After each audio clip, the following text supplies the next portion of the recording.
Hello అందరికి, నేను మీ గణ. ఏంటి రమణ గణ అంటాడు అనుకుంటున్నారా? సో చేంజ్ అయిపోయాను ఆల్రెడీ. సో గణ ఇప్పుడు ఈ గణ సిరీస్ గురించి మీకు చాలా చెప్పాలి.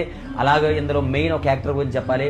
ఆయనే ఒక పాన్ ఇండియా యాక్టర్ అనమాట. ఒక సలార్ సినిమా మీకు ఎంతో ఇష్టమైన సినిమా అది. అండ్ అలాగే ఆ రీసెంట్ గా వచ్చిన సంగీతం గానీ, దసరా సినిమా గానీ, ఇలా చాలా సినిమాలు చేశారు. అలాంటి ఒక పాన్ ఇండియా యాక్టర్ మన సిరీస్ లో యాక్ట్ చేయబోతున్నారు అనమాట. ఆల్రెడీ యాక్ట్ చేసేసారు.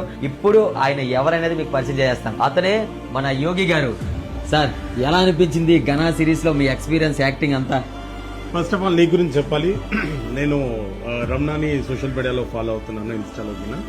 తన మంచి పనులు, తను చేస్తున్న యాక్టివిటీస్, అలాగే తన సిరీస్లన్నీ నేను చూస్తున్నాను. నేను ఒక రకంగా చెప్పాలంటే రమణాకి ఫ్యాన్ ని. అయ్యో అయ్యో, కానీ ఇప్పుడు గణాకి ఫ్యాన్ అయ్యాను. ఎందుకంటే ఇప్పుడు వర్క్ జరుగుతుంది, స్టార్ట్ అయింది, వర్క్ లో ఉన్నాం. ఒక్కొక్క రోజు ఒక్కొక్క కొత్త ఎక్స్పీరియన్స్ వస్తుంది నాకు. అంటే నేను చేస్తున్న ప్రతిసారి వీళ్ళు మొత్తం టీం మొత్తం ఎంతో ఉత్సాహంతో, ఉల్లాసంతో చాలా స్ట్రాంగ్ గా వర్క్ చేస్తున్నారు. మీరు సిరీస్ చూస్తారు కదా, మీకు అది తెలుస్తుంటుంది.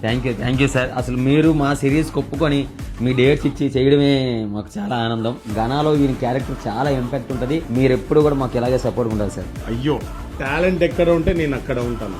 ఎందుకంటే చిన్న పెద్ద అనేది కాదు. చిన్న సోషల్ మీడియా అయినా కూడా పెద్ద చోటీ బాత్ బడి ఆవాజ్ అంటారు కదా, ఆ విధంగా సోషల్ మీడియాలో మన రమణ దూసుకోబోతున్నాడు. టాలెంట్ బాగుంది కాబట్టి నేను ముందుకు వచ్చాను. Thank you sir. కానీ ఈసారి గనా మాత్రం దద్దరిల్లిపోద్ది. No doubt about.